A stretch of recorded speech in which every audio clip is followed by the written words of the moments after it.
Holy cow! This is part 3, and I'm going to finish it up of some of the locations for the woman who loved Elvis. This has nothing to do with that. It is something I missed in a video. I want to talk about it. It was called Downtown Ottumwa Somewhat, I believe. Well, right in here, all this, and even over there in that gravel, where that brown thing is, there was a laundromat in there. Well, unfortunately, been tore down. And I missed that one day, and I wanted to just sort of correct that. I said I didn't know what it was, and then later I was like, laundromat. Okay, back to the finishing touches of The Woman Who Loved Elvis. Now, later in the movie, when Roseanne and Sandy, she just won that.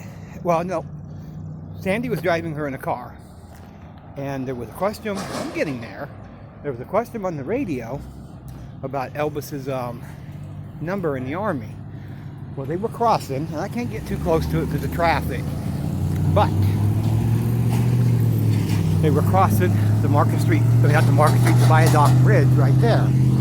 Now, they didn't show bread dough in the background. I'm pretty sure it was there in 93. Probably wouldn't fit the timeline 92.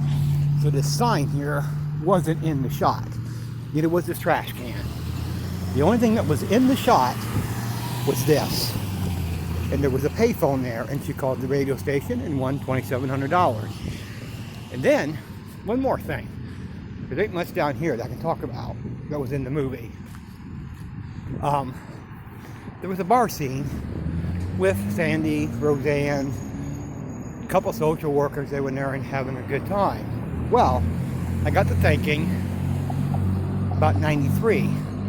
Was there a bar big enough that had that many people in it? And the answer is yes. There is one here in town, and this is the only one I can think of, and I'm about 75% sure that is where they held this scene. It's not a bar now, it's Market on Main. You see the entire scope of the building? I think that's where the bar was located. Of course, the doors weren't there. The only entrance was in the front. I was in there a couple times. They had great big back room where you could dance, and it could fit easily 1,000 people in there. And I think that is the bar who was honking at me. I'm pretty sure, about 75% sure, that is the bar they were setting in. Well, that concludes my 3 parts. I know this one was incredibly short, but there wasn't much to film on this one. Now we'll upload these, probably not in the correct order, but it will be 3 parts, and each one will say part 1, part 2, and part 3. Well, for the vehicle to go by, I know I never said I could leave any stuff on. I'll save that for part 3. Anyway, that's my videos. Please subscribe, and well, that's all for now.